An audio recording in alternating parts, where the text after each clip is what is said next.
Bismillahirrahmanirrahim. Assalamualaikum warahmatullahi wabarakatuh. Allah Subhanahu wa taala telah mengutus para nabi dan rasul kepada setiap umat. Allah Subhanahu wa taala juga telah menyebutkan bahwa para nabi dan rasul tersebut datang saling silih berganti. Allah Subhanahu wa taala juga telah menyebutkan beberapa nama dari para nabi dan rasul tersebut serta mengisahkan perjalanan hidup dan dakwah mereka. Tetapi yang tidak disebutkan oleh Allah Subhanahu wa taala jauh lebih banyak. Allah taala berfirman, "Wa rusulan qad qasasnahum 'alaika min qablu wa rusulan lam naqsushum 'alaik." Dan ada beberapa rasul yang telah kami kisahkan mereka kepadamu sebelumnya, dan ada beberapa rasul lain yang tidak kami kisahkan mereka kepadamu.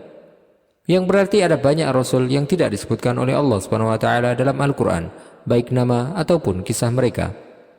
Di antara para nabi yang tidak disebutkan oleh Allah Subhanahu wa taala namanya dalam Al-Qur'an, tetapi kita mendengar tentang mereka setelah wafatnya Rasulullah SAW adalah Nabi Daniel alaihi salam. Beliau adalah termasuk salah satu nabi yang diutus kepada Bani Israel, yang tidak diketahui waktu diutusnya secara pasti. Yang diketahui hanyalah bahwa beliau diutus setelah masa Nabi Daud alaihi salam, tetapi sebelum masa Nabi Yahya dan Nabi Zakaria alaihi salam. Masa beliau adalah ketika masa datangnya Bukhtanasar ke Baitul Maqdis untuk menghancurkannya dan membunuh orang-orang yang berada di sana, serta menawan orang-orang lemah dan membakar Taurat. Beberapa ulama sejarah dan ulama sirah menyebutkan bahwa Nabi Daniel alaihi salam telah memberikan kabar gembira tentang kedatangan Nabi kita Muhammad sallallahu alaihi wasallam. Bagaimanakah kisah tentang perjalanan hidup Nabi Daniel alaihi salam dan bagaimanakah beliau bisa dimakamkan setelah wafatnya Rasulullah sallallahu alaihi wasallam? Silakan simak video ini sampai selesai untuk mendapatkan jawabannya.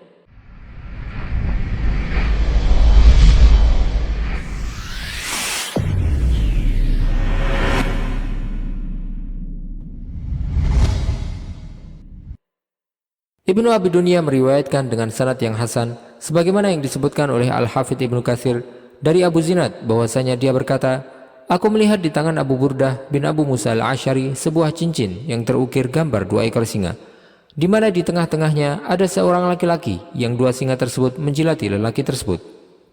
Abu Burdah berkata, "Ini cincin lelaki yang meninggal itu." Penduduk negeri ini menyebutkan bahwa lelaki tersebut adalah Nabi Daniel. Abu Musa mengambil cincin tersebut ketika memakamkannya kembali. Abu Burdah menyebutkan bahwa Abu Musa kemudian bertanya kepada para ulama negeri tersebut tentang ukiran yang ada di cincin itu. Mereka pun menceritakan bahwasanya raja yang berkuasa di masa Nabi Daniel suatu hari pernah didatangi oleh para peramal, dan mereka berkata bahwa akan lahir seorang bayi yang menjadi sebab runtuhnya kerajaannya. Maka kemudian raja itu berkata bahwa dia akan membunuh semua bayi yang lahir pada malam tersebut. Terhadap Nabi Daniel sendiri, mereka mengambil beliau dan memasukkannya ke dalam lubang singa. Tetapi singa tersebut beserta anaknya tidak melukai Nabi Daniel sedikitpun, bahkan hanya menjilat-jilat beliau. Ibu Nabi Daniel alaihi salam kemudian datang dan mendapatinya berada di tengah-tengah singa dalam keadaan tersebut. Allah Subhanahu wa taala menyelamatkan beliau hingga beliau pun mencapai usia yang dikehendaki olehnya. Abu Musa berkata, para ulama negeri tersebut berkata bahwa Nabi Daniel alaihi salam kemudian mengukir gambarnya dan gambar kedua ekor singa yang sedang menjilati tubuh beliau di cincinnya, agar beliau tidak melupakan nikmat Allah Subhanahu wa taala yang telah diberikan kepada beliau. Dalam rincian kisah tersebut juga diriwayatkan bahwa Bukhtanasar, Raja Babil di Irak, memasukkan dua ekor singa bersama Nabi Daniel dalam sebuah sumur. Tetapi singa tersebut tidak melukai beliau sedikitpun. Beliau berada di dalam lubang tersebut untuk waktu yang lama, hingga akhirnya beliau pun menginginkan makan dan minum sebagaimana manusia pada umumnya. Allah Subhanahu wa taala kemudian mewahyukan kepada Nabi Armia yang saat itu berada di Syam untuk menyiapkan makanan dan minuman bagi Nabi Daniel. Beliau kemudian berkata, "Ya Rabb, aku berada di kota suci, sementara Daniel berada di tanah Babil di Irak." Allah Subhanahu wa taala pun menjawab bahwa dia akan mengirimkan beliau beserta makanan yang beliau sediakan kepada Nabi Daniel. Nabi Armia pun akhirnya sampai di tepi lubang. Setelah melihatnya, Nabi Daniel bertanya, "Siapakah engkau?" Beliau menjawab, "Aku adalah Armia." Nabi Daniel bertanya, "Untuk apa kau datang ke sini?" Beliau menjawab, "Tuhanmu telah mengutusku ke sini." Nabi Daniel bertanya, "Apakah Tuhanku telah menyebut namaku?" Beliau menjawab, "Ya." Nabi Daniel kemudian berkata, "Segala puji bagi Allah yang tidak melupakan orang yang mengingatnya." Selain itu, telah masyhur pula dari kalangan sahabat radhiyallahu anhum bahwasanya mereka telah menemukan makam Nabi Daniel ketika mereka menaklukkan kota Tustar di negeri Persia. Mereka kemudian menyampaikan kepada Khalifah Umar bin Khattab radhiyallahu anhu Kemudian Umar bin Khattab memerintahkan kepada mereka untuk memakamkan beliau di tempat yang tidak diketahui oleh orang-orang, agar tidak dijadikan sebagai tempat beribadah oleh manusia ataupun menjadi sebab perbuatan syirik kepada Allah Subhanahu wa taala. Ibnu Abi Syaibah juga meriwayatkan dengan sanad yang sahih dari Anas bahwasanya ketika kaum muslimin menaklukkan kota Tustar, mereka menemukan jasad seorang lelaki di dalam sebuah peti, yang mana orang-orang biasanya akan mengharapkan kemenangan atau bahkan meminta turunnya hujan menggunakan perantaraan jasadnya. Abu Musa al-Asy'ari kemudian mengirimkan surat kepada Umar bin Khattab radhiyallahu anhu memberitahukan tentang hal tersebut. Maka kemudian Umar membalas surat tersebut dengan berkata, "Ini adalah jasad salah satu nabi, dan api tidak akan menghanguskan jasad para nabi, sebagaimana bumi juga tidak akan memakan jasad mereka." Umar memerintahkan kepada Abu Musa untuk memakamkan jasad tersebut di tempat yang tidak diketahui oleh orang lain selain mereka. Anas kemudian berkata, "Maka aku pun pergi bersama Abu Musa untuk memakamkannya." Al-Baihaqi juga meriwayatkan dari Khalid bin Dinar dari Abul Aliyah bahwasanya dia berkata, "Ketika kami menaklukkan kota Tustar, kami menemukan di perbendaharaan Hurmuzan sebuah ranjang yang di atasnya terdapat jasad seorang lelaki yang telah meninggal. Di sisi kepala lelaki tersebut ada sebuah mushaf. Kami pun mengambil mushaf tersebut dan membawanya kepada Umar bin Khattab radhiyallahu anhu. Beliau kemudian memanggil Ka'ab dan menyalinnya ke dalam bahasa Arab. Aku adalah orang pertama dari bangsa Arab yang membacanya. Aku membacanya sebagaimana aku membaca Al-Quran ini." Abu Aliyah kemudian ditanya, "Apa isi mushaf tersebut?" Dia menjawab, "Perjalanan hidup dan urusan kalian, agama kalian, serta hal-hal yang akan terjadi di kemudian hari." Dia ditanya lagi, "Apa yang kalian lakukan terhadap lelaki itu?" Abu Aliyah menjawab, "Kami menggali 13 makam secara berpencar-pencar di siang hari.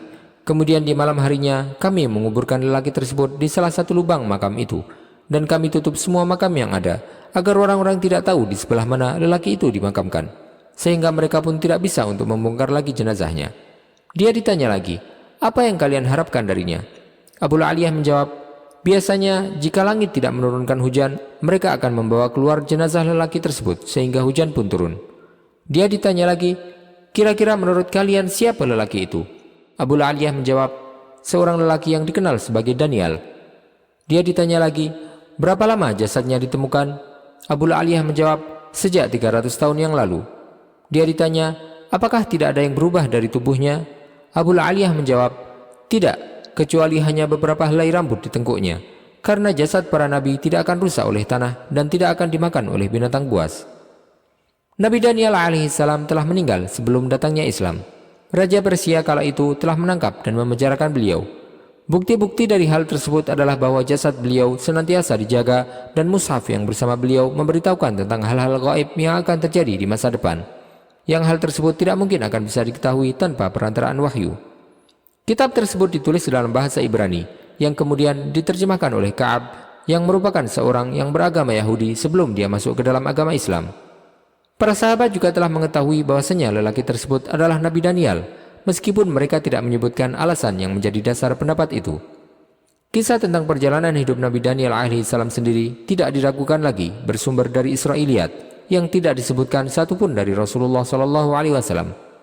Riwayat Israiliyat seperti itu tidak mengapa untuk dikisahkan, karena tidak menyelisihi syariat Islam, sebagaimana yang disebutkan oleh Rasulullah SAW, "Wahaditsu an bani Israil wala haraj."